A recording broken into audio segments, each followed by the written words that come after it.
कोई नहीं है सर। तो क्वेश्चन नंबर 15 से 22 तक के क्वेश्चन है, इसमें इस चीज को यूज करना है। ABCDEFGHI, इसका डिटर्मिनेंट ये -6 के इक्वल है। सो इन क्वेश्चन को हमने इसका डिटर्मिनेंट फाइंड करना है सबका। तो अगर गौर करें तो आपके पास क्या था, ABCDEF एंड GHI, इसका डिटर्मिनेंट 6 के इक्वल था जी। सो इसका हमने डिटर्मिनेंट फाइंड करना है 15 का। तो सबसे पहले हमें क्या चाहिए, ए चाहिए यहाँ पे, बी सी, सो वो कहाँ पे खड़ा है, सो यहाँ पे। सेकंड में डी चाहिए और लास्ट में जी चाहिए। सो क्या करेंगे, अगर हम इसको इसके साथ चेंज करें, मीन टू से R2 चेंज करें R3 में, सो हम जानते हैं कि इसको अगर कॉपी कर ले तो ज्यादा बेस्ट रहेगा।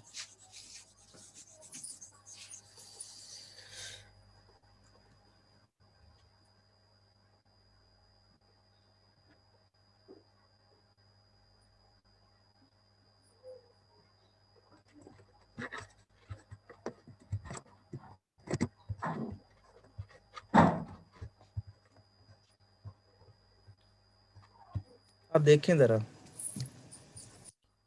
हमारे पास क्वेश्चन था, क्वेश्चन नंबर 15। सो हम क्या करेंगे, हम R2 को चेंज करेंगे R3 में और R3 को R2 में बेसिकली।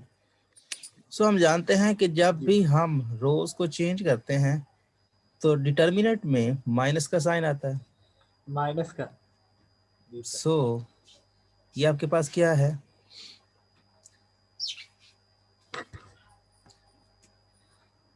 इसको चेंज करना है, जी तो सही, ये नीचे और ये नीचे, ठीक है जी सर जी। ये सो ये डी, ये ई एंड ये एफ वही रहा, और ये आपके पास ए बी सी हो गया, और ये आपके पास जी एच एंड आई। ठीक है, कोई मसला है इसमें? सो इट सेम वे, अब ये लास्ट टर्म तो सही हो गई, अब इनको चेंज करेंगे तो फिर माइनस आएगा। जी सर। R1 को चेंज करेंगे R2 में और R2 को R1 में।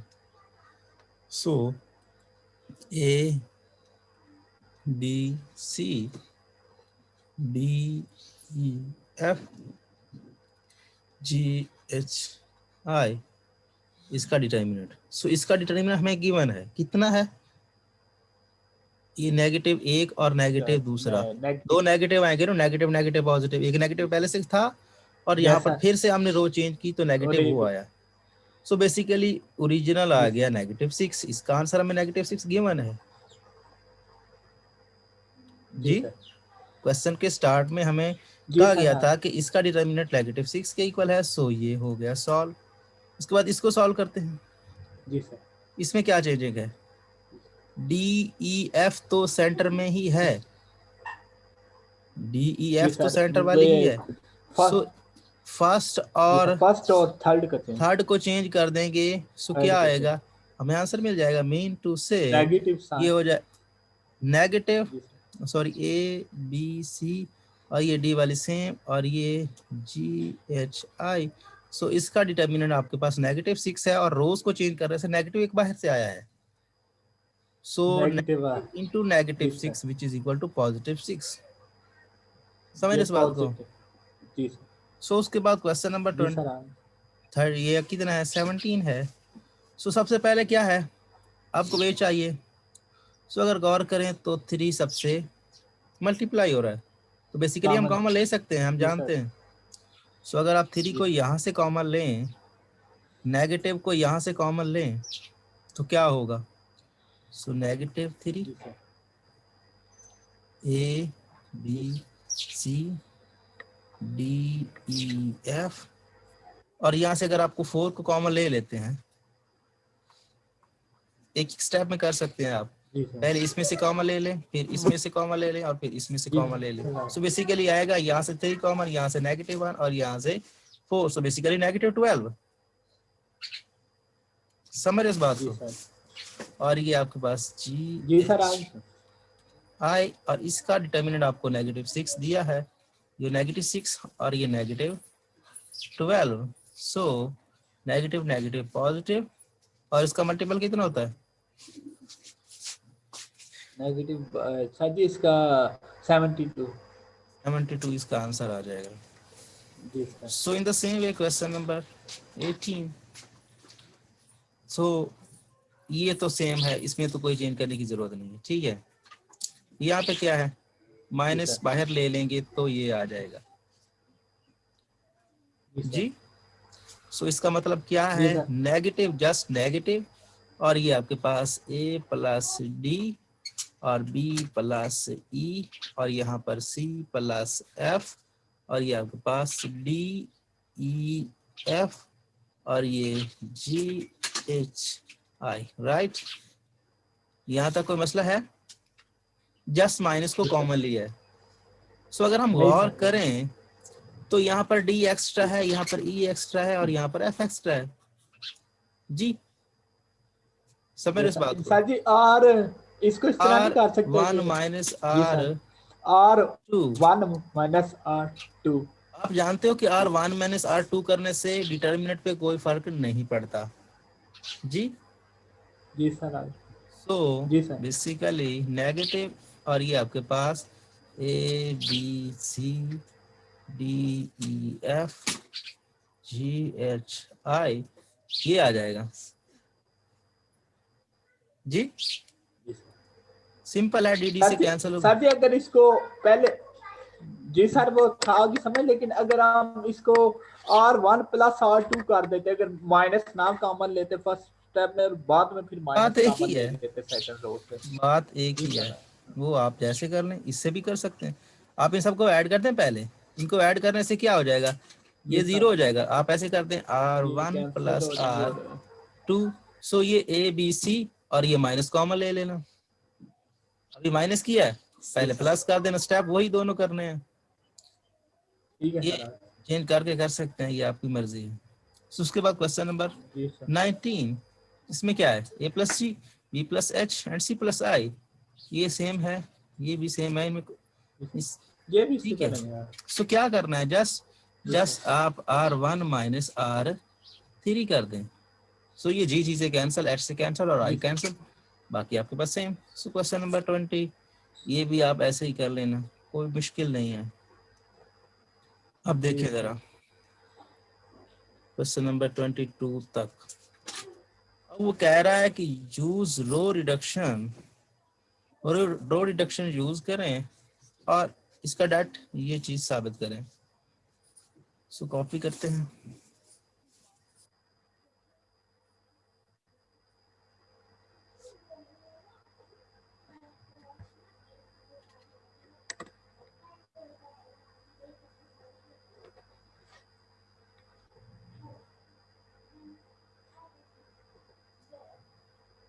अब देखिए जरा, लेफ्ट हैंड साइड चूज कर लें जी। So A B C A square B square C square. So row reduction क्या है, यहाँ पर 1 और बाकी 0, यहाँ पर 1 और बाकी 0, 0 रिडक्शन है ना। तो ये तो 1 पहले से है, जस्ट इनको 0 करना है, तो मीन टू से R2 - A R1 and R3 - A square R2, just ये करेंगे, सो 0 हो जाएंगे। सो फर्स्ट वन तो सेम रहा, 1 1 1, ये 0 और ये भी 0। सो बेसिकली हुआ क्या, A - A which is equal to 0। सो यहाँ पर आ जाएगा B - A और यहाँ पर आ जाएगा C - A। समझ इस बात को। सो जस्ट A से नेगेटिव A से मल्टीप्लाई करके ऐड हो जाएगा इसमें, B - A and C - A। और यहाँ पर क्या आएगा, बी स्क्वायर माइनस ए स्क्वायर और सी स्क्वायर माइनस ए स्क्वायर। ठीक है। सो रो रिडक्शन क्या कहती है? ये जो ए स्क्वायर आपने R2 के साथ किया, ये जो माइनस ए स्क्वायर आपने आर स्क्वायर ये किया ये सेकंड रो के साथ, इसको थर्ड रो फर्स्ट रो के साथ नहीं करना। हाँ ये 1 ही है बेसिकली। सर जी मैं कह रहा हूँ जो R3 माइनस ए स्क्वायर R1 नहीं करना, R1 ही है, R1 बाय मिस्टेक हो गया, R1 ही है। ठीक है सर, आगे समझ। तो इसको एक्सपेंड करेंगे, ये तो 0 है, बाकी खत्म। तो आपके पास क्या रहेगा? आपके पास रहेगा बेसिकली 1 और ये आपके पास b minus A C minus A square minus A square और सी स्क्वायर माइनस ए स्क्वायर, ये चीज। सो डेट क्या आएगा? So basically b minus A C square minus A square और ये माइनस फार्मूले वाला, सो b स्क्वायर माइनस ए स्क्वायर और c माइनस ए। तो अगर कोई चीज कॉमन आती है तो ले लें। क्या आती है? b माइनस ए, ये बेसिकली क्या है? ये बेसिकली क्या है? इसको आप ऐसे लिख लें, b minus A C plus A C plus A C plus B sorry C plus A और सी माइनस ए। समझ रहे इस बात को? जी सर। आप ए माइनस ए और यहाँ पर क्या है? Minus B plus A B minus A और सी माइनस ए। ऐसा ही। सो कोई चीज कॉमन है इसमें?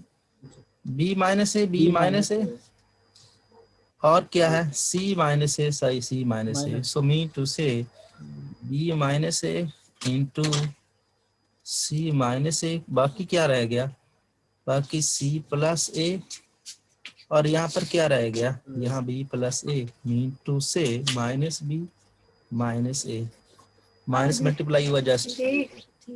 सो ए से ए कैंसल, आपके पास रह गया b minus A C minus A और c माइनस बी। क्या यही चीज प्रूव करनी थी? चेक करते हैं। b minus A C minus A and c minus B. चलो हम b minus A C minus A और c माइनस बी है बेसिकली। सो हमने c माइनस बी निकाला और प्रूव क्या करना था? b minus A C minus.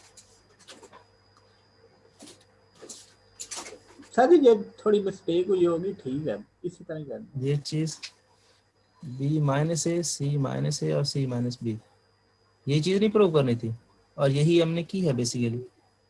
ये b माइनस है, ये c माइनस है और c माइनस बी, यही चीज प्रूव करनी थी। तो इक्वल टू RHS।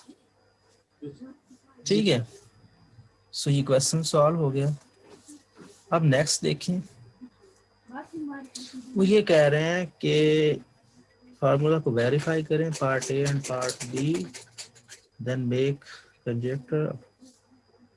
अच्छा, बेसिकली इसको प्रूव करना है और इसके बारे में बताना है कि बेसिकली ये कैसे हुआ, इस पे कौन सा कंजक्शन कहते हैं जो चीज अभी तक वेरीफाई ना हुई हो, जस्ट एक स्टेटमेंट हो।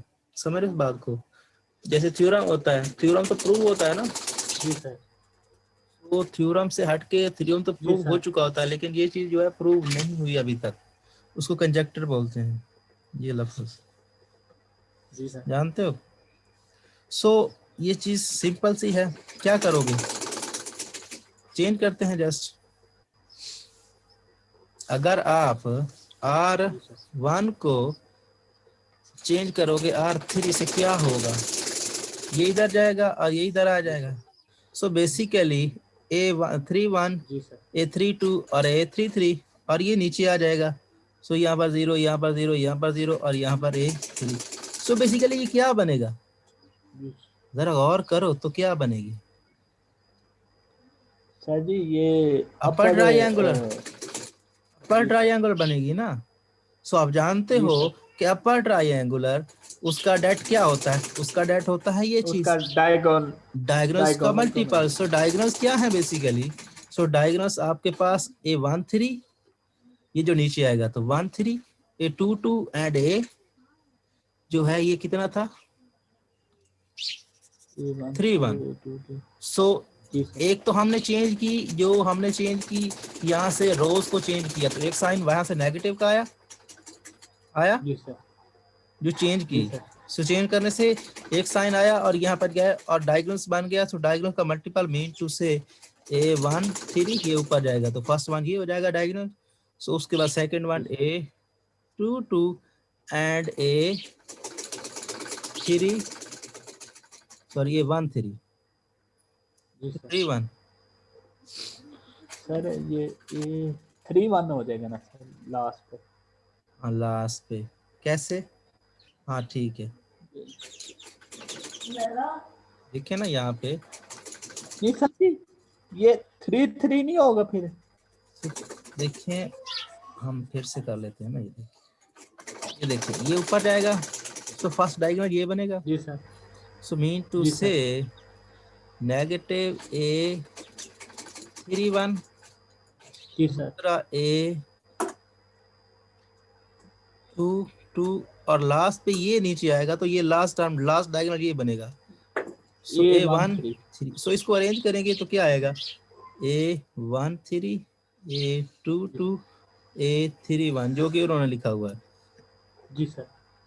जस्ट ये तो आप जानते हैं कि कांस्टेंट्स में जो आपके पास ये कांस्टेंट्स ही है ना बेसिकली।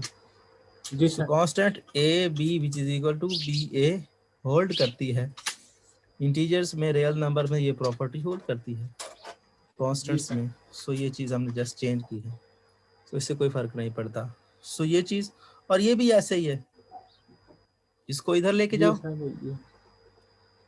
ठीक है और इसको इधर लेके आओ। सो दो बार चेंजिंग करोगे बेसिकली, इसको इससे चेंज करोगे तो नेगेटिव आएगा, इसको इससे चेंज करोगे तो फिर नेगेटिव आएगा, नेगेटिव नेगेटिव पॉजिटिव टकरा के पॉजिटिव हो जाएंगे बेसिकली। सो उसके बाद डायगोनल्स जो बचेंगे डायगोनल्स का मल्टीपल कर देना, ये डायगोनल्स का मल्टीपल है। जी सर। सो उसके बाद क्वेश्चन नंबर 25 क्या है, ये चीज प्रूव करनी है।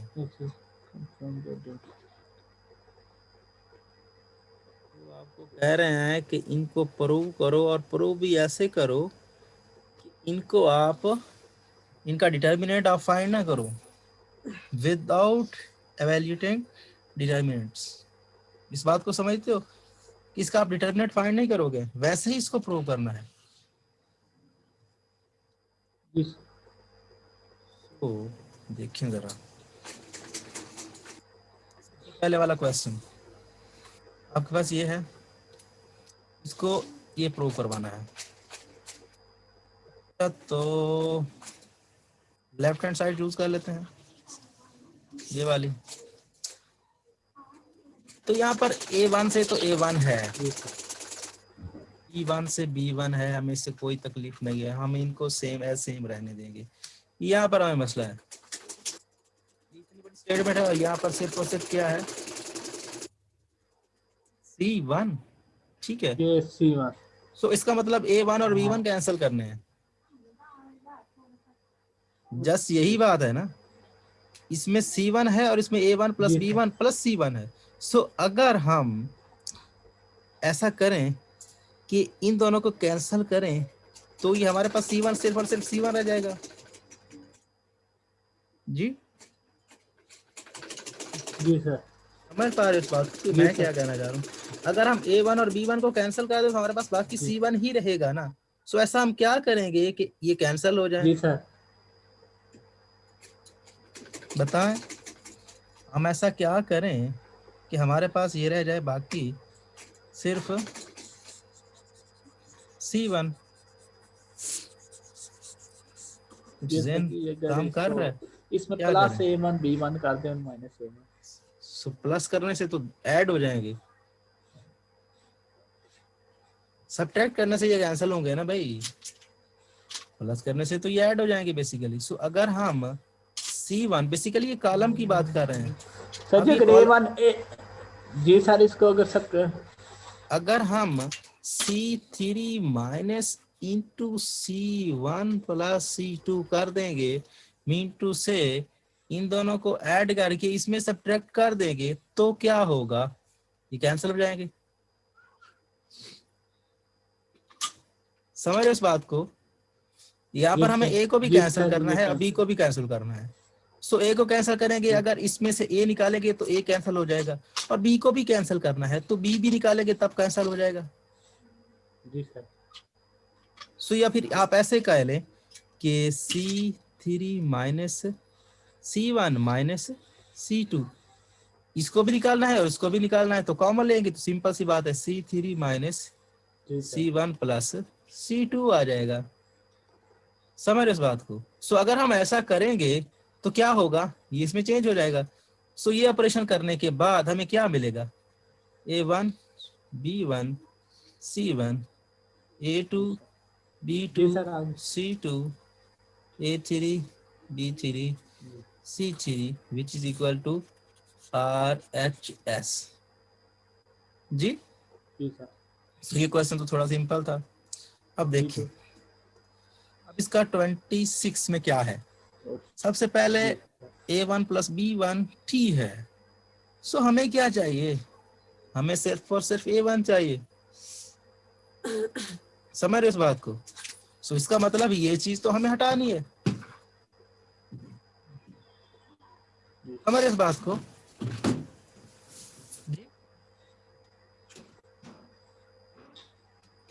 तो बात सुन रहे हो मेरी, मैं क्या कह रहा हूँ?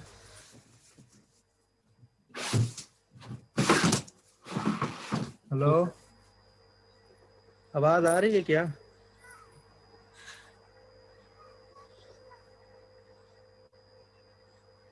हेलो जी सर आ रही है बात।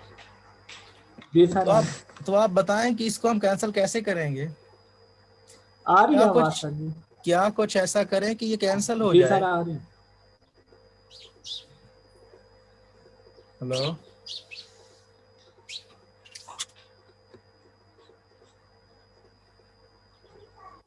आ रही है बात सर जी। मैं आपसे ये पूछ रहा हूँ कि इसको हम कैंसिल कैसे करेंगे। A1 plus B1 A1 I plus A1 plus B1 A1 तो है सर जी। इसको अगर इस तरह गालने के ये F है ना A1 प्लस अगर हम R1 माइनस T R2 करेंगे तो ये से कैंसिल भी हो जाएगा और यहाँ से ये चीज भी कॉमन आ जाएगी। कैसे, ये देखें, यहाँ से अगर हम इसको T लगा दें इसके साथ, समझ इस बात को, अगर हम जस्ट इसके साथ T मल्टीप्लाई कर दें सो ये B1 और B1T और B1T आपस में कैंसिल हो सकते हैं। समझ इस बात को? जी सर। जस्ट T की जरूरत है तो इसका मतलब अगर आप इसके साथ T मल्टीप्लाई कर दो और इसमें से सब्ट्रैक्ट कर दो तो ये चीज कैंसिल हो सकती है। ऐसा ही है ना? जी सर। सो हम ऐसा करते हैं। So basically A1 plus B1T minus और ये T आपके पास और ये क्या है A1T प्लस B1, ये आएगा पहली टर्म। उसके बाद दूसरी टर्म क्या आएगी, दूसरी टर्म आपके पास आएगी A2 plus B2T minus T और यहाँ पर आपके पास क्या आएगा A2T plus B2 and last one आपके पास क्या आएगी, लास्ट वन आपके पास आएगी A3 plus B3T minus T और आपके पास A3T यहाँ पर प्लस B3, ये चीज। सो बाकी तो सेम, उस पर तो हमने कोई ऑपरेशन लगाया ही नहीं जी। समझ पा रहे हो? सो बाकी पे तो हमने कोई ऑपरेशन लगाया ही नहीं है। सो यहाँ पे क्या आएगा बेसिकली, यहाँ से हमें क्या मिलेगा, a1 plus b1t minus a1t square minus sir b1। आवाज बहुत कट कट कर आ रही है। आवाज सही से नहीं आ रही है? आवाज बहुत कट कट कर आ रही है। सिग्नल का इशू होगा जी, आवाज बहुत कट कट कर आ रही है। जी सर, चेक करता हूँ।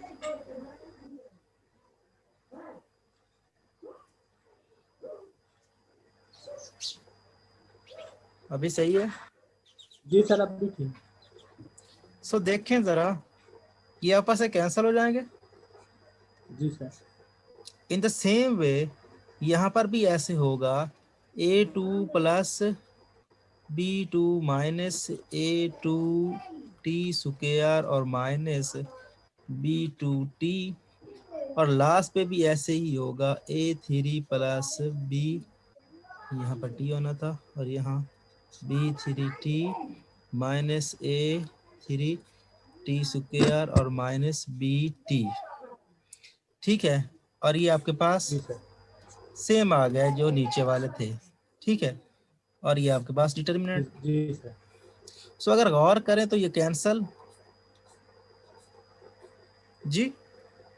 सो बाकी आपके पास क्या रह गया, बाकी आपके पास रह गया a1 माइनस a1t स्क्वायर, और यहाँ पर a2 माइनस a2t स्क्वायर, और यहाँ पर लास्ट पे a3 माइनस a3t स्क्वायर, और ये लास्ट पे आपके पास सेम चीज। ठीक है जी। सो अगर आप यहाँ से a1 कॉमन लेते हो, यहाँ से a2 यहाँ से a3, सो क्या आएगा आपके पास basically, a1 1 minus T square, a2 1 minus T square, और यहाँ पर a3 1 minus T square. So 1 minus T square सब में आ रहा है, बाकी आपके पास सेम है जो आप पहले से लेके चल रहे हो। ठीक है, सो 1 माइनस टी स्क्वायर को बाहर निकाल सकते हो, प्रॉपर्टी है आपके पास जी। जी सर। तो 1 माइनस टी स्क्वायर बाहर, और बाकी आपके पास रह गया a1 जी सर, आगे a2 a3, और ये क्या था, ये आपके पास क्या था, ये था a1 t प्लस b1, और ये a2 t plus b2 and a3 t plus b, ये आपके पास 3, और ये c1 c2 एंड c3। अब यहाँ पर आपको क्या चाहिए, यहाँ पर आपको सिर्फ और सिर्फ b1 चाहिए जो आगे था क्वेश्चन में। क्वेश्चन को अगर गौर से देखें ना, ये देखें यहाँ पर क्या है बेसिकली, यहाँ पर आपको ये चीज चाहिए, ये तो आपने फाइंड कर ली, इसको हमने चेंज नहीं किया, ये चीज चाहिए। सो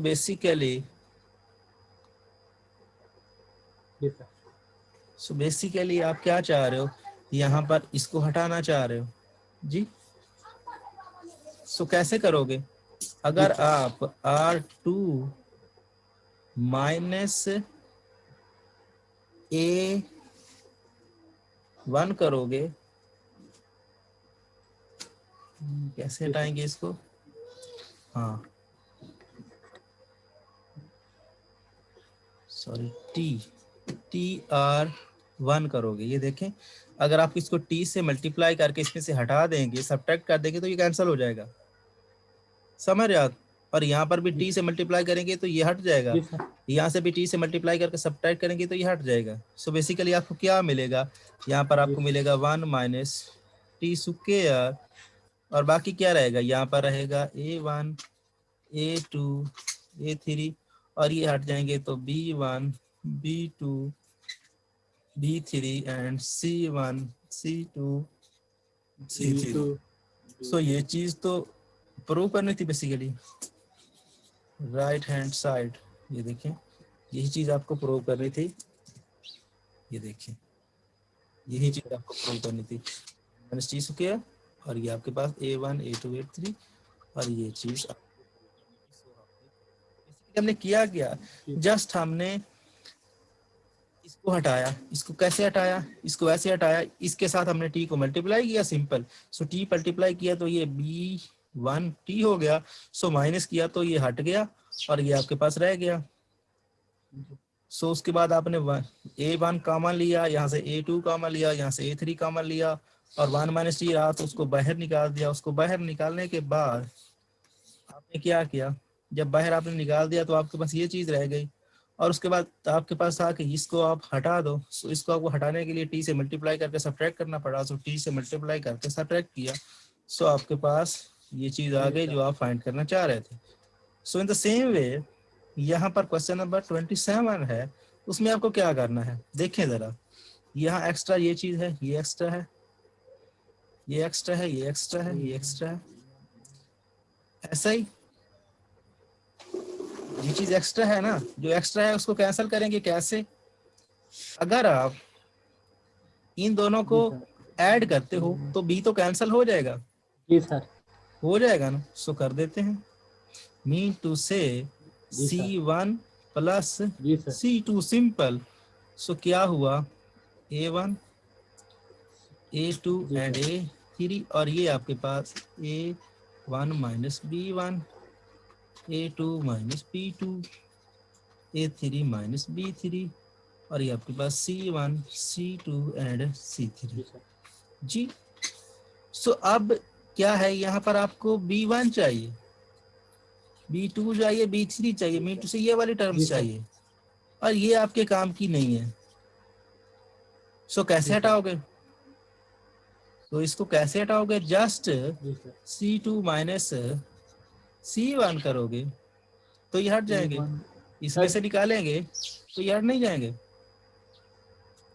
देखिए A माइनस B1 है, सो इसमें से A1 माइनस करेंगे तो ये कैंसल और इसमें से A2 कैंसल करेंगे तो ये कैंसल, A3 कटाएंगे तो ये कैंसल। आपके पास बाकी क्या रह जाएगा, बाकी आपके पास A1 A2 A3 minus B1 minus B2 minus B3 और ये आपके पास C1 C2 and C3। Simple सी बात है, ये हट जाएंगे और ये बाकी रहेगा जी। देखें, ये देखें A1 माइनस B1 और इसमें से ये चीज हटाओगे तो ये माइनस कॉमन ले लेना। ये स्टेप्स हुए, A2 minus B2 minus A2 और ये A3 minus B3 minus A3। सो ये कैंसल, ये ऑपरेशन करने के बाद सो ये आपके पास बाकी रह गया। अब माइनस कॉमन ले लो। सो माइनस कॉमन ले लो तो क्या हुआ, यहाँ पर एक और हमने गलती की है और वो ये है कि जब हमने इन दोनों को ऐड किया था तो क्या हुआ था, यहाँ पर क्या आया था, A1 तो नहीं आया था बल्कि 2 आया था। देखिए ना, ये तो कैंसिल हो गया और A जुड़ा, तो क्या हो गया, A1 plus A1 which is equal to 2A1 जी। हेलो, 2 जी सर, 2A1। सो ये बेसिकली 2A1 था। फिर नीचे भी इसी तरह नीचे आगे नेक्स्ट स्टेप में हम क्या करते हैं, इस 2 को कॉमन ले लेते हैं। सो यहाँ पर ये आपके पास 2 बाहर आ गया, ठीक है। सो 2 बाहर आ गया। अब हम जो करेंगे जी सर, ठीक है। तो यहाँ पर एक स्टेप जो है वो एक्स्ट्रा कर देना कि हम 2 कॉमन लेंगे और उसके बाद इसको कैंसिल करना, ठीक है जी सर। अब उसके बाद ये माइनस बाहर तो -2 और आपके पास क्या रहेगा, A1 B1 C1 and A2 B2 C2 and A3 B3 C3। सो ये क्वेश्चन आपका सॉल्व हो गया। तो यही आपने प्रूव करना था RHS। आप चेक कर सकते हो, ये देखिए ये -2, ठीक है। सो ये आपने प्रूव करना था बेसिकली। उसके बाद क्वेश्चन नंबर 28। जी सर। ये तो सिंपल सा है। क्या क्या करना है बेसिकली? जी सर। A1 है, यहाँ A1 है तो A1 सो खड़ा है, ठीक है। इसमें जो जो भी चेंजिंग करनी है सिंपल है, इसके हिसाब से हटाते जाना है। A1 है, यहाँ पर क्या है, यहाँ B1 प्लस TA1 है। सो कैसे करोगे, इसको कैसे हटाओगे, वरना मैं आप बताएं जरा।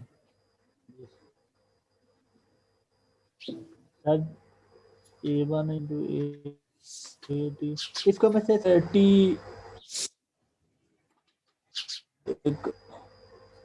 यहाँ पे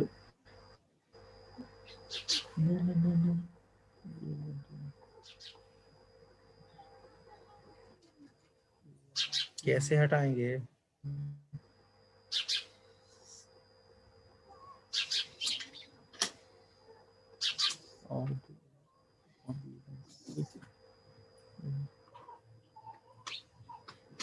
सो ये आपका काम है, ये एक क्वेश्चन आपने सॉल्व करना है, ठीक है। ये करना है और मुझे सेंड करना है, जब भी कर लो। अगर ना समझ आए तो फिर मुझे कहना है कि सर मुझसे नहीं हुआ। उम्मीद है ट्राई करना है, ठीक है सर। हो जाएगी सर। सो नेक्स्ट करें या फिर कल? सर नंबर थ्योरी अभी स्टार्ट करें। नंबर थ्योरी कहते हैं। सो नंबर थ्योरी की बुक मैंने ओपन की थी, ये है।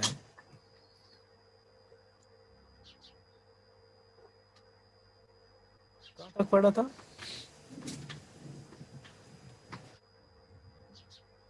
सर जी हाँ। एक वो आर्ट्स में डिस्क प्रॉपर्टी पढ़ी थी और ऊपर से वो ऑर्डरिंग प्रिंसिपल पढ़ा था। सो क्या था वो बताओ जरा। सर जी वो ऑर्डर ऑफ प्रिंसिपल तो ये था कि अगर कोई भी सेट हो तो उसमें एक ऑर्डर, अगर कोई इंटीजर्स हो तो उनमें कोई ना कोई स्मॉल इंटीजर जरूर होगा।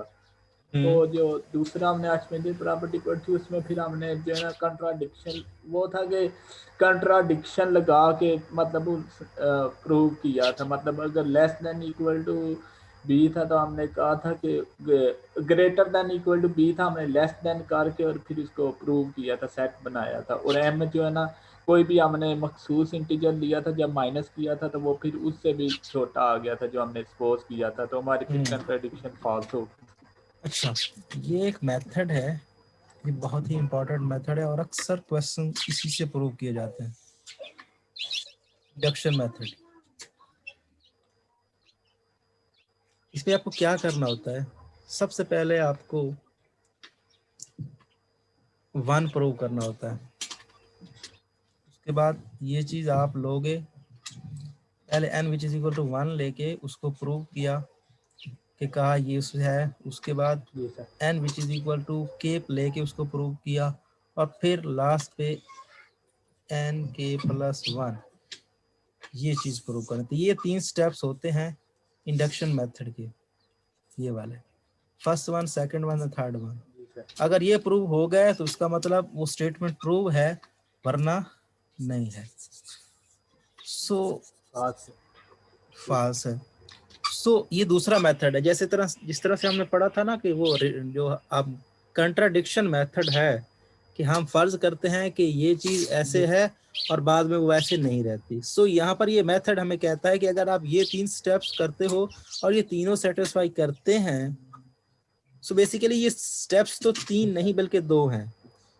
कि पहला n1 और दूसरे में क्या होता है, इन दोनों में से इसको लेट करना है, mean to say n which is equal to k, इसको लेट करना है और इसको प्रूव करना है कि अगर ये चीज इसमें है देन ये लाजमी बात है कि ये भी इसमें होगी। सो अगर ये उसी में होगी तो कहोगे कि ये चीज ठीक है, वरना नहीं है।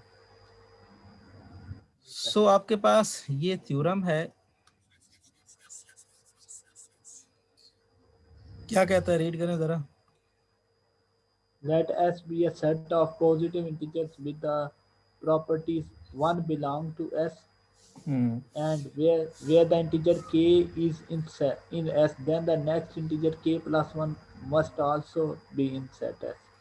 सो वही बात मैंने जो कही कि पहले जो है n which is equal to 1, सो ये उसको बिलोंग करता है, और दूसरी क्या है, इसको फर्ज कर रहा है whenever the integer k is in S, mean to say k S में है, और अगर k S में है तो k plus 1 must in S।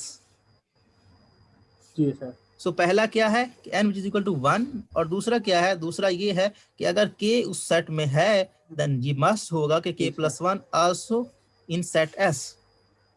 So then S is set of all positive integers. So इसको प्रूव करने के लिए हम कंट्राडिक्शन मेथड का सहारा लेंगे, इस थ्योरम को, ये स्टेटमेंट को समझ लें। सो कंट्राडिक्शन मेथड था क्या, बेसिकली कि हम उसका उलट सपोज करते थे। जी सर। तो अब हमारे पास एक सेट S है जो पॉजिटिव इंटीजर रखता है, और उसकी ये प्रॉपर्टीज हैं, जिसका पहला एलिमेंट जो है वो 1 है। सो हम भी एक ऐसा सेट बनाते हैं जो पॉजिटिव पे मुश्तमिल होगा, लेकिन उसमें S वाले एलिमेंट नहीं होंगे। ये कंट्राडिक्ट कर रहे हैं बेसिकली। सो रीड करें जरा, ये देखें, लेट मतलब उसमें S वाले फिर 1 नहीं होगा, जो हम 1 नहीं होगा, जो S में एलिमेंट होंगे वो उसमें नहीं होंगे। सो यही तो कंट्राडिक्शन होगी ना। हमने कल क्या कहा था कि अगर NA is greater than B होगा तो क्या होगा, फिर हमने क्या कहा था, हमने इसका उलट कर दिया था कि NA is less then B। सो अगर ये इस तरह से है तो इसका उलट ये होगा।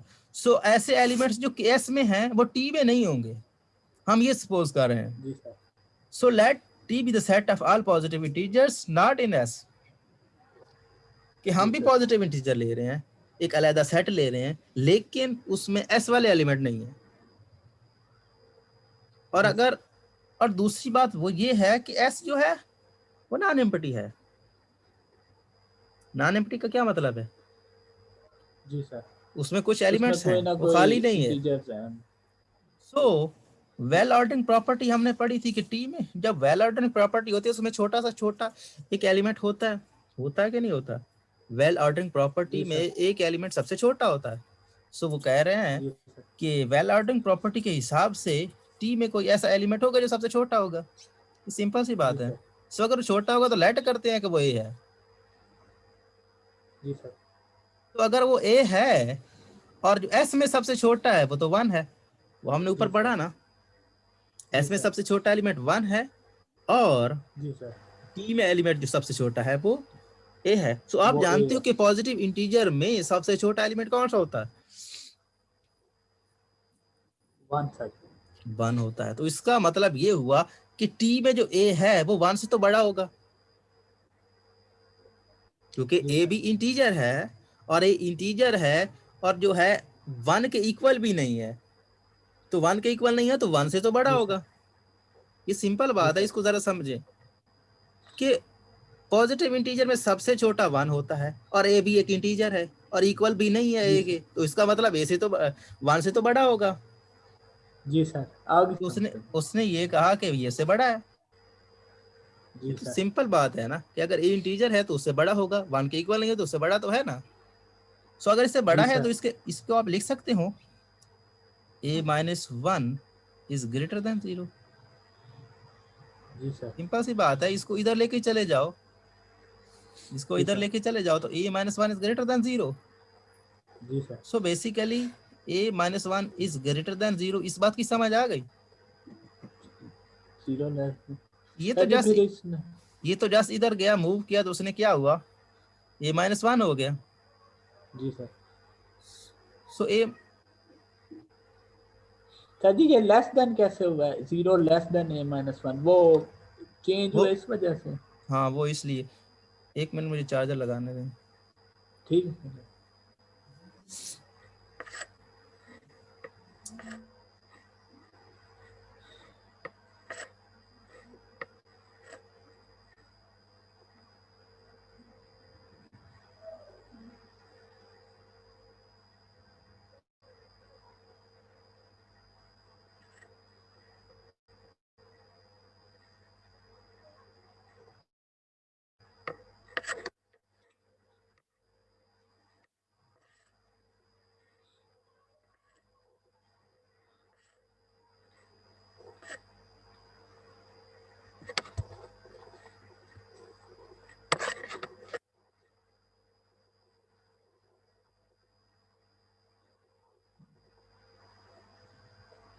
हेलो जी सर। सो देखें जरा कि यहाँ पर अगर a इज ग्रेटर देन 1 है then a minus 1 is also greater than 0। ये जस्ट उधर मूव करेगा तो नेगेटिव हो जाएगा, या फिर दोनों साइड से नेगेटिव वहां से इस पे कर दें कि a माइनस 1 ठीक है सर, आगे greater than 1 minus 1, so basically 0। So a minus 1 is greater than 0। सो ये तो बात समझ में आती है। सो आप जानते हो कि a which is equal to a होता है ना।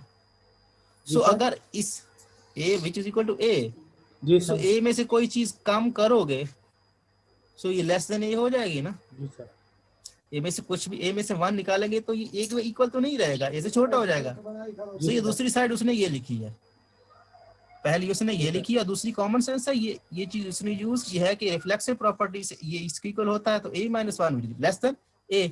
सो ये उसने रिलेशन इसलिए लिखा है। समझ इस बात को 0 is less than a minus 1 and a is less than a minus 1 is less than a। Simple सी बात है जी सर। जी। और आप ये भी कह चुके हो कि a सबसे छोटा है टी में सबसे छोटा इंटीजर ये है जी। जी सर। और ये चीज आपको क्या बता रही है, a से भी कोई छोटा इंटीजर है। जी सर। आप जानते हो कि a इंटीजर है, इंटीजर में इंटीजर निकालोगे तो क्या आएगा, इंटीजर आएगा। और a 1 नहीं है, a 1 नहीं है तो इसका मतलब वो पॉजिटिव इंटीजर आएगा। a 1 नहीं है तो इसका मतलब क्या आंसर आपको पॉजिटिव, इसका आंसर आपको पॉजिटिव इंटीजर मिलेगा। जी सर। मैंने आपको कहा था कि इसमें सिर्फ लॉजिक ही यूज होंगे। सिर्फ आप इस दिमाग को थोड़ा जोर डालेंगे और सिंपल सी बातें, कोई मुश्किल नहीं है। देखें जरा कि a आपके पास पॉजिटिव इंटीजर है और वो 1 नहीं है, 1 से बड़ा है। सो 1 से बड़ा है तो मीन टू से 2 है, 3 है। सो इसका आंसर आपको पॉजिटिव इंटीजर मिलेगा। जी सर। और आप ये भी कह चुके हो कि t में सबसे छोटा इंटीजर जो है वो क्या है, a है। तो a से छोटा इंटीजर ये है, वो t में नहीं है तो किस में होगा, s में होगा, क्योंकि ऐसे तमाम इंटीजर जो s में नहीं है वो t में है, और जो t में नहीं है वो s में है। आप ये कह चुके हो ऊपर जी। तो इसका मतलब अगर ये पॉजिटिव इंटीजर है तो ये s में, t में नहीं बल्कि s में होगा। a माइनस 1 सर जी इसको थोड़ा, इस स्टेप को थोड़ा दोबारा एक्सप्लेन कर दें। अब देखिए मैं आपको बताता हूँ। आप ये कह चुके हो कि a जो है इससे बड़ा है a माइनस टी से, ये चीज आप कह चुके। और आप ये भी कह चुके हो कि जो a है वो t में सबसे छोटा है, इससे छोटा एलिमेंट नहीं है जी। सो ये एक इंटीजर है और ये पॉजिटिव इंटीजर है लेकिन a से छोटा है, तो इसका मतलब t में सबसे छोटा एलिमेंट ये है, इससे छोटा कोई नहीं है जी सर। तो ये तो लाजमी बात होगी ये t में तो नहीं होगा जी सर, क्योंकि t में सबसे छोटा एलिमेंट तो ये होगा तो s में होगा ये।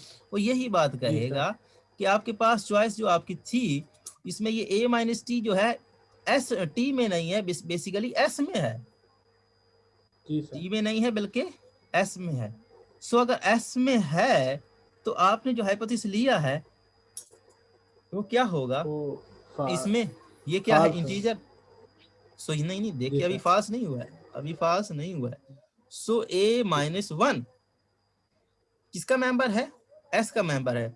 सो ये एक इंटीजर है, इंटीजर में 1 ऐड करते हो तो क्या आता है, एक इंटीजर ही आता है ना जी सर। सो इसमें आपने 1 ऐड किया, ये इंटीजर सब, और इस इंटीजर में आपने 1 ऐड किया which is equal to a आ गया जी सर। सो ये आपको क्या कह रहा है, a नेगेटिव 1 प्लस 1 ये आपको a दे रहा है। सो ये कंट्राडिक्ट कर रहा है बेसिकली। क्या कंट्राडिक्ट कर रहा है, आप जानते हो कि ये a के इक्वल नहीं है, 1 के इक्वल नहीं है। आपने कहा था स्टार्ट से कि a 1 के इक्वल नहीं है, और आप ये कह चुके हो कि ये चीज 1 से छोटी है, इससे छोटी है जी सर। तो क्या मतलब हुआ, जो आपने सपोज किया था वो ठीक नहीं था। t जो है, t में एलिमेंट जो है वो इस टाइप के नहीं है जिस तरह से आपने फर्ज किए थे कि वो एस से एस के साथ मैच नहीं करते। जी सर। और एस के साथ अगर मैच नहीं करते तो जो आपने स्टेटमेंट ली है वो रॉन्ग है। जी सर। टी जो सर है इसको वो थोड़ा टी एक्सप्लेन, नॉन इम्पटी नहीं बल्कि वो क्या है, इम्पटी सेट है वो जी सर। सर जी। इसको थोड़ा एक्सप्लेन कर दें, a -1 into +1 is equal to a। आपने क्या कहा, आपने ये कहा कि ए जो है 1 से बड़ा है, आपने ये कहा। और जी आपने सर। ये भी फर्ज किया कि जो 1 है ये एस का एलिमेंट है और सबसे छोटा एलिमेंट है। जी सर। सबसे छोटा एलिमेंट है। सो जी यहाँ पर सर। जब आपने एक इंटीजर निकाला जो ऐसा एस में था, उसमें आपने 1 ऐड किया तो वो ए के इक्वल हो गया। जी सर। लेकिन आप यहाँ से क्या, आप यहाँ पर ये कह चुके हो कि जो है ये ए तो 1 से भी बड़ा है। जी सर। सो अगर ये 1 से बड़ा है तो यहाँ पर क्या हुआ, यहाँ पर तो कैसा इंटीजर निकला है जो इससे छोटा है। जी सर। तो अगर ये छोटा है तो इसका मतलब आपने जो स्टेटमेंट कही है कि ए जो टी नॉन इम्पटी है, बल्कि नॉन इम्पटी नहीं बल्कि इम्पटी है, इसमें कोई ऐसा एलिमेंट है ही नहीं जो एस के अलावा हो। जी सर। टी में कोई ऐसा इंटीजर है भी नहीं, पॉजिटिव इंटीजर, जो एस में ना हो। ये स्टेटमेंट ये स्टेटमेंट होगी बेसिकली सही जो आपने कही थी। आपने कहा था कि कुछ एलिमेंट्स उसके हैं जो उससे डिफर हैं, लेकिन आपने यहाँ पर आके उसको रॉन्ग कर दिया कि वो जो चीज है, वो जो कह रहा है इसमें कोई एलिमेंट है ही नहीं। सो आप बताएं मुझे जी सर। कि 0 और 1 के दरमियान कोई पॉजिटिव इंटीजर है? 0 और 1 के नहीं सर। तो वही तो बात कह रहा हूँ कि 0 और 1 के दरमियान कोई पॉजिटिव इंटीजर नहीं है। तो इसका मतलब इसमें कोई भी, ये जो टी है ये टी इम्पटी सेट है, तभी ये पॉसिबल है, वरना नहीं पॉसिबल। सो आपकी स्टेटमेंट रॉन्ग हो गई। तो इसका मतलब सही क्या है? सही ये है कि एस जो है set of all positive integer. जी सर। सर ये +1 हमने खुद से ऐड करना है। सो ये तो जस्ट इंटीजर की डेफिनेशन है ना। आपके पास a-1 एक इंटीजर है और इंटीजर में 1 ऐड करते हो तो वो एक खुद से फिर से इंटीजर नहीं मिलता आपको। जी सर। आज वो सिर्फ जस्ट इंटीजर को डिफाइन कर रहा है कि इंटीजर में इंटीजर ऐड करने से इंटीजर आता है। और ये तो नेक्स्ट स्टेप था ना, इंटीजर से इंटीजर ऐड किया तो वो एक इक्वल हो गया। जी सर। ये आपको, मैं आपको फिर से कह रहा हूँ, ये आपको एक बात पढ़ने से कभी भी समझ में नहीं आएगा। जितना आप इसको इसकी गहराई में जाएंगे तभी समझ आएगा कि ये क्या हुआ क्या है। इसको 3-4 बार पढ़ना और फिर आपको समझ में आएगा कि क्या हुआ। मैंने जितना भी बताया इसमें से आपके पास तकरीबन 20% से ज्यादा आपके पहले पढ़ा ही नहीं होगा, मुझे पता है। मसला यही होता है, ये जो चीज है ना ये बहुत ही कॉम्प्लिकेटेड है, गहराई में जाने वाली चीज है, सिर्फ सोचना पड़ता है इसमें। जी आगे इसमें कैलकुलेशंस आगे इसकी इसकी बेस पे भी आगे सब्जेक्ट्स है ना, जैसे ग्रुप थ्योरी होगी जो नेक्स्ट सेमेस्टर्स में आती है, वो भी फिर इसी पे बेस करती है जी। ये सब एक दूसरे से बेस एक से लिंक होते हैं, तकरीबन सारे सब्जेक्ट्स एक दूसरे से लिंक होते हैं। तो ये जो कैलकुलस पढ़ते हो, ये जो फार्मूला खड़ा है ना, देख रहे हो ये फार्मूला खड़ा है, ये जो फार्मूला देख रहे हो ना, ये फार्मूला, ये तकरीबन चैप्टर 5 में ये यूज हुआ। चैप्टर 5 पढ़ा कैलकुलस 1 का? उसके पास आपके पास कैलकुलस 1 का साथ ये चीज आपके पास होती है, K square which is equal to n into 2n plus 1 और n प्लस 1 इसकी पावर 6। ये वो चीज है, ये बेसिकली एक दूसरे से लिंक करते तकरीबन ये फार्मूले। आप ये देखें, ये वो रिमान सम पढ़ा था, रिमान सम क्या अभी पढ़ा ही नहीं है? कैलकुलस 1, कैलकुलस 1 में कितने चैप्टर किए हैं?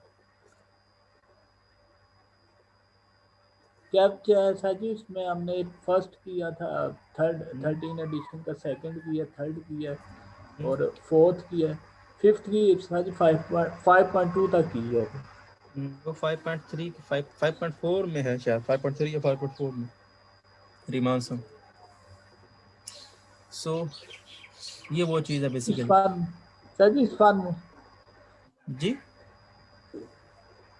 इसको फार्मूले को थोड़ा एक्सप्लेन कर दें। ये इसको हमने मतलब प्रूव ये करना है, इसको हमने प्रूव करना है भाई मैथमेटिकल इंडक्शन, जो हमने अभी पढ़ा कि सबसे पहले आप 1 को साबित करो, फिर आप कहोगे कि n which equal to k लेके k+1 के लिए साबित करो। सो हम यही चीज करने वाले हैं। सबसे पहले देखें जरा, इसको हम कॉपी ना कर लें, इसको हम कॉपी करते हैं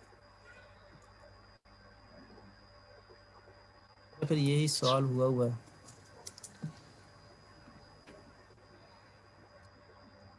देख लेते हैं। सबसे पहले देखें हमने क्या पढ़ा था, हमने कहा था कि n which is equal to 1 लेके देखना है कि क्या इसमें है कि नहीं है।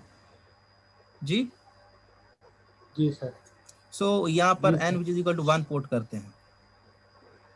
सो 1 इंटू 2 इंटू 1 और +1 और 1 +1 डिवाइडेड बाई 6। ये देखें 2 इंटू 1 क्या होगा 2 और 2 + 1 which is equal to basically 3। So 1 into 3 और ये 1 + 1 which is equal to 2। So by 6, so 3 to 6 और 6 by 6 which is equal to 1। So 1 इसमें है, 1 का स्क्वायर 1।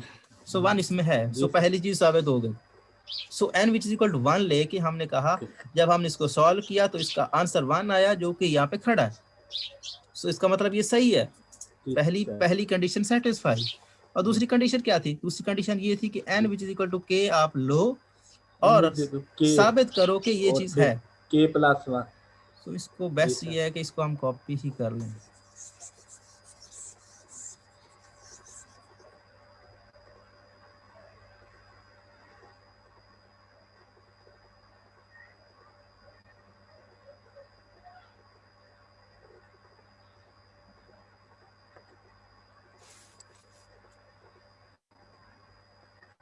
अब देखिए जरा, पहली बात हमने साबित कर ली। अब दूसरी बात लेट करते हैं कि n which is equal to k plus sorry k simple k n which is equal to k और प्रूव करना है n which is equal to k plus तो सो लेट करते हैं तो इससे क्या आएगा 1 square plus 2 square plus 3 square plus up so on k square which is equal to k into k 2k plus 1 divided by 6 और इसके साथ मल्टीप्लाई है k+1। इसको इक्वेशन नंबर 1 का नाम क्या दें। सो आपको क्या प्रूव करना है? आपको ये प्रूव करना है कि n which is equal to k+1 ये चीज इसी को गुलाम करती है। सो 1 का स्क्वायर प्लस 2 का स्क्वायर प्लस 3 का square plus up so on k का स्क्वायर प्लस k1 का स्क्वायर। ये समझ रहे हो? एक n की जगह पे आपको क्या पुट करना है? k पुट करना है। सो हमने पहले हमने k पुट किया और फिर हमने k+1 पुट किया। सो ये चीज एक साइड से आई, दूसरी साइड से क्या आएगी? दूसरी साइड से आएगी k+1 और 2 k+1 +1 जस्ट हम n की जगह पे लिख रहे हैं, वैल्यूज लिख रहे हैं। सो k+1 और +1 और बाई 6। ये देखें जहां जहां पे n था वहां वहां पे ये चीज। सो हमने ये चीज प्रूव करनी है बेसिकली। अगर ये चीज प्रूव हो गई तो हमारा क्वेश्चन सॉल्व हो जाएगा। तो हम साबित कर लेंगे कि ये इसके इक्वल है। सो पहले हमने क्या किया, n which is equal to 1 लेके कहा। सो उससे साबित हो गया कि ये इससे बिलोंग करता है। उसके बाद हमने ये लेट किया कि let which is equal to n which is equal to k, उससे हमें ये इक्वेशन मिली। इस इक्वेशन को यूज करेंगे बेसिकली और इसको प्रूव करेंगे। तो आपने इस इक्वेशन को अगर हम यूज करें तो हम क्या जानते हैं? हम जानते हैं कि 1 स्क्वायर 2 स्क्वायर ये k स्क्वायर तक ये जो चीज है ये किसके इक्वल है? ये इसके इक्वल है। आप कह चुके हो जब आपने लेट किया कि n which is equal to k, so उससे ये इक्वेशन मिली, सो इसका मतलब ये इसके इक्वल है। यहाँ पे कोई मसला है तो बताओ। आपने लेट किया कि n which is equal to k और n which is equal to k से ये इक्वेशन आपको मिली है, सिंपल सी बात है। सो यहाँ पर भी वही चीज लिखी हुई है, 1 का स्क्वायर 2 का स्क्वायर। आप इसको थोड़ा देखें जरा, आपने लेट किया कि n which is equal to k है, और अगर n which is equal to k है तो just n which is equal to k replace किया, जहाँ पे n था यहाँ पे n स्क्वायर था तो आपने k स्क्वायर लिख दिया, यहाँ पे n था तो आपने k लिख दिया, यहाँ पे 2n था तो आपने 2k लिख दिया, यहाँ पर k प्लस 1 था तो n प्लस 1 था तो आपने k प्लस 1 लिख दिया जस्ट। सो इसको आपने इक्वेशन में डाल दिया, इसको इक्वेशन नंबर 1 कह दिया। आपको प्रूव ये करना था कि n which is equal to k के लिए भी ये चीज ट्रू है, जो इक्वेशन है। सो आपने n which is equal to k put कर दिया जहाँ पे n था। सो क्या किया, लास्ट तक आपने क्या किया, यहाँ पर n स्क्वायर था तो आपने k प्लस 1 का स्क्वायर कर दिया, और यहाँ पर n था तो k प्लस 1, और यहाँ पर n था तो k प्लस 1, यहाँ पर n था तो k प्लस 1, और डिवीजन 6। और अगर ये चीज साबित कर दी आपने कि ये चीज इसके इक्वल है, तो आपने साबित कर दिया कि वो फार्मूला ठीक है जी। सो आपने जिस इक्वेशन को 1 को कहा है, जिसको इक्वेशन नंबर 1 का है, सो इसको अगर आप यूज करें कि 1 square 2 square 3 square up to k square ये इसके इक्वल है, सो इसकी जगह पे ये वैल्यू लिख सकते हो, mean to say k into k plus 1 और k प्लस 1 डिवाइडेड बाय 6 इस होल थिंग के इक्वल लिख सकते हो, ये चीज रह जाएगी जी।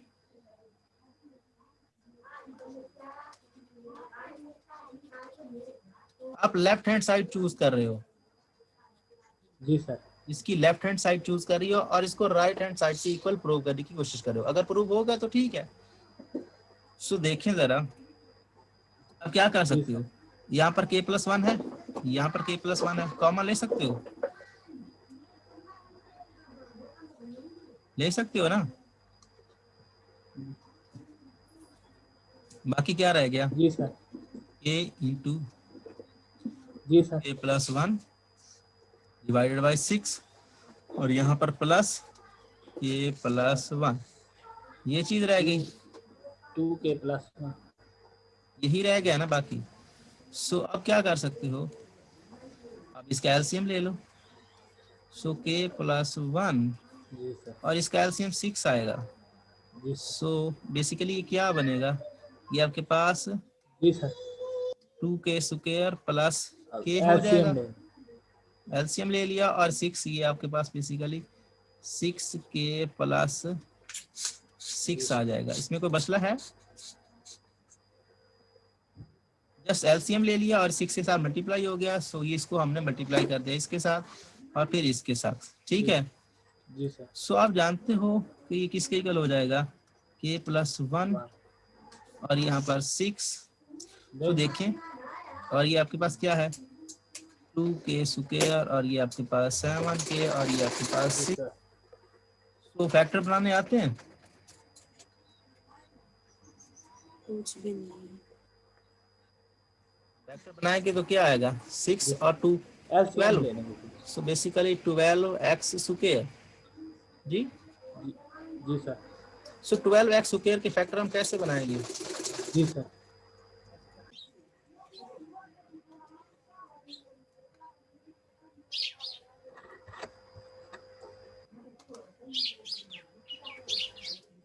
हेलो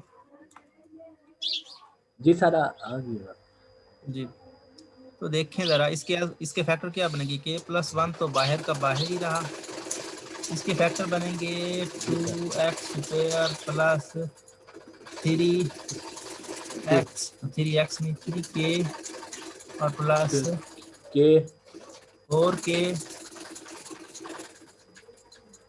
और प्लस 6 डिवीजन में 6 और यहाँ पर सो इसमें चीज कॉमन क्या आ रही है, कॉमन आपके पास k प्लस 1 ये सेम का सेम, और इसका क्या बनेगा, ये आपके पास 2 कॉमन नहीं बल्कि k कॉमन आ रहा है सिंपल, सो 2k प्लस 3 ये चीज जी सर।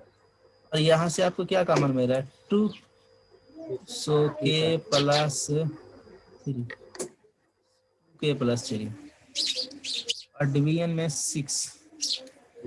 सो ये जस्ट फैक्टर बनाना है, ये तो सिंपल सा काम है जी। इसमें भी कोई मसला सर है? आगे हो जाएगा, तो देखें इसमें क्या आ रहा है कॉमन, आगे हो जाएगा 2 सर। के प्लस नहीं सर, 3 और यहाँ पर के प्लस 2। जी सर, और के प्लस के। सो देखिए जरा आपको क्या प्रूव करना था, अब आपको क्या प्रूव करना था ये देखें। दूसरी साइड पे क्या था, इसकी राइट हैंड साइड क्या थी, ये 2k प्लस 3 और k प्लस 2 है, 2k प्लस 3 और k प्लस 2।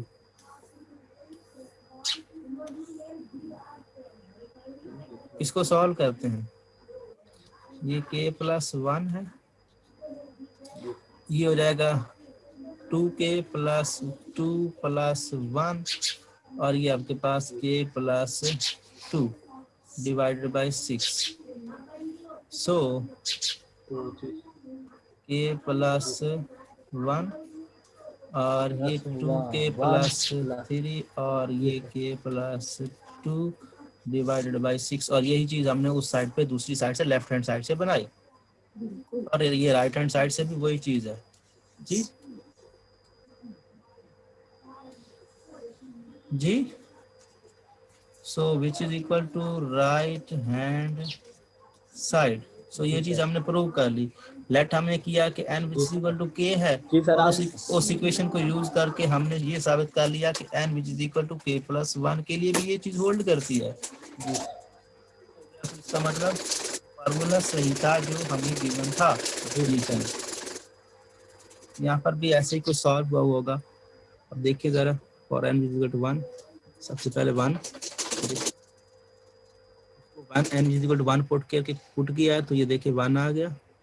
उसके बाद उसने k के लिए क्या किया, k के लिए उसने फर्ज किया कि ये चीज n इक्वल टू k है, सो n इक्वल टू k है तो ये फार्मूला उसने किया और उसके बाद उसने क्या किया n equal to k put किया। सो जहाँ जहाँ पे था वो वैल्यू उसने सेट की। सो इसको उसने क्या कह दिया, उसने कहा कि इस इक्वेशन नंबर 2 के हिसाब से ये चीज इसके इक्वल है और अगर ये चीज इसके इक्वल है और इसमें ये चीज ऐड हो रही है तो इसका एलसीएम वगैरह लेके जिसे हमने सॉल्व किया, उसने भी सॉल्व किया है। सॉल्व करने के बाद ये उसके पास आंसर आया। सो ये लेफ्ट हैंड साइड है और राइट हैंड साइड को भी सॉल्व करने से यही आंसर आया है। उसका मतलब ये दोनों इक्वल हैं। सो ये जो फार्मूला था वो वैलिड है जी। तो आज के लिए काफी नहीं है जी सर। तो ये क्वेश्चन आज कर लोगे, शाम को क्लास ले लें जी। बहुत है सर। मैं क्या कह रहा हूँ, बहुत है सर। शाम को क्लास ले लें या नहीं लेनी? ले लूंगा सर, कार नहीं